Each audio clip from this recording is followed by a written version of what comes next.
Hey guys, so I am back and this time with a tutorial on how to work with lighting and shading when coloring your drawing.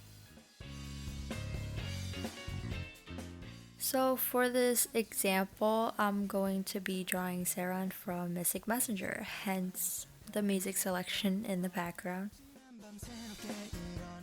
So of course you want to keep in mind where your light source is because that's crucial in the idea of lighting and shading. This video I'll only be showing 3 examples of different positions where the light source would be placed. One from the left side, one from the bottom, and one from the top. Here you can see me color the whole piece in with one color. This allows me to place a selection on it just so that it'll make it easier for me when I lay down base colors. It'll also later be used as a multiply layer and an overlay layer just so that the whole piece looks more cohesive.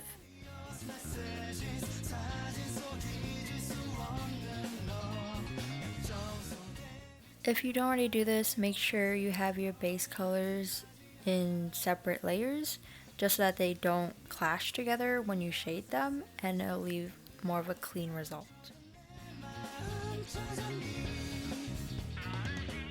So the steps you need to take when shading is detect where you want the light source to be. Here is on the very top left. And what you want to do with the shadow is place it leaning towards the opposite direction, so it'll be the bottom right. Note that as you move away from the light source, the shade would stretch. So that's what I'm doing with the neck area. The shadow is much larger than compared to the hair. Also, note that because the light source is above the subject, the shadow would be detected at the bottom of wherever there is dimension. Here I'm applying the same principles as I did with my previous example. The light source here would be at the very bottom in the center. So the shadow would be facing the opposite direction, so it'll be at the top and above.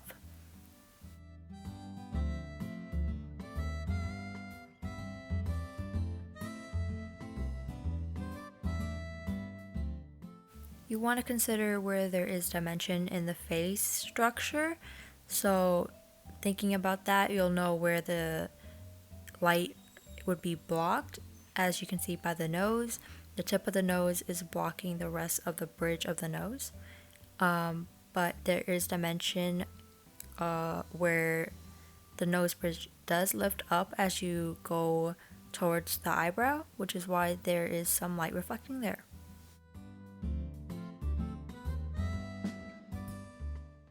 Looking back at this example specifically, I would have liked there to be some light near the eyelid that is heading towards the eyebrow bone because it is lifted there, so it should have some light hitting on it. So that's just something I'd like to add now, but yeah, I didn't change it then, and I don't plan on changing it since this is just a tutorial, but yeah, just letting you guys know.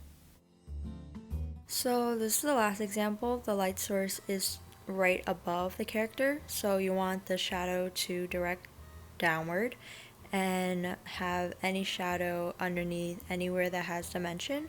So like for example right under the tip of the nose and right under where the Adam's apple is.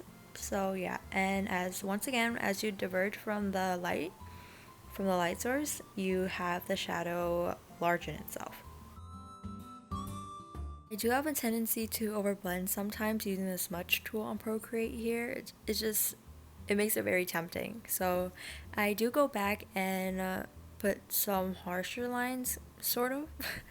But yeah, for me, I use a more dull and light warm red tone, I guess you could say, when using the multiply layer, just because I like the turnout on how it looks with the skin and also the rest, the hair and the clothes. So yeah, you could do what I do, or you could just experiment and use other colors and see which works for your style. On another layer, I make it a normal layer, and with a blush tone, I of course make little blushes on the skin, but also use it as a second shadow. And the second shadow would be where the darker regions are. So yeah. Onto the hair. So I go onto a normal layer first and clip it onto the layer with the hair. And with that, I use this brush and choose a variation of colors that are similar to the hair yet slightly different, but they are lighter and brighter. So with that, I build sort of a ring or a curve that is directed more towards where the light source is with the brighter colors. On a separate layer, I make it into a multiply layer, and using the Studio Pen brush, I go on and fill in where there is a more defined shadow. Then I go onto a separate multiply layer, and with an airbrush tool, I fill in the whole area with the same shadow, and then I use an eraser tool. Now with this eraser tool, you get to choose a brush. So I choose the Studio Pen brush and proceed to erase like clumps of hair in the region where the light would be hitting. This would help indicate once again where the light is. And of course, you can adjust the opacity of both multiply layers just so that there can be a harshness or softness to it that suits your style. That's what I want to say.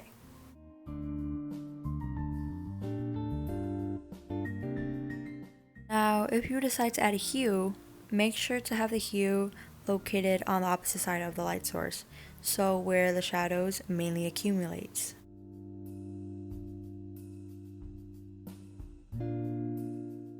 So for clothes, it typically varies depending on the material of the cloth. So here there aren't too many wrinkles to worry about, but yeah, the darker areas are located behind where the light is being blocked. So think about once again the dimension of the cloth. There are wrinkles, so above where the fabric is blocking the light from, under it would be where it would be darker because the light source here is on the top left. So once again, it will be at the bottom, located below whatever is blocking the light. It is crucial to know how the wrinkles work on that type of fabric so that you can get an idea then of how the shadows would perform. Now this is where you take the layer from earlier, and what I do is alpha lock it so that I can change the color to a more warm tone, which is normally what I do. And yeah, you can do this and lighten up the colors where the light source is hitting, and then turn both, duplicate it, and then turn both layers, one to overlay and one to multiply. Using the airbrush eraser tool for the multiply layer, you can erase near where the light is hitting, and this allows you to make the whole overall piece like more cohesive and brighten up the colors, as well as once again define where the shadows are. Last step. Okay, so this is where you add your highlights. There is a luminous brush category on Procreate, and you could kind of achieve the same effect, I guess, on other apps. There are other brushes, I guess, and also the add option for the layer, so you could definitely get the same effects. But yeah, for flare, I typically use on jewelry just to add that, shine that they reflect off. I use the light pen brush for the hair and the light brush for highlights on the skin and clothing. And the Studio Pen is for the eye highlights and any additional colored hair strands just to add over the line art. I do this sometimes, not all the time, but yeah. Highlights are, of course, the strongest or show the most near where the light is hitting them, so keep that in mind. Now you guys can also help liven your line art by coloring it. This also helps indicate the light source.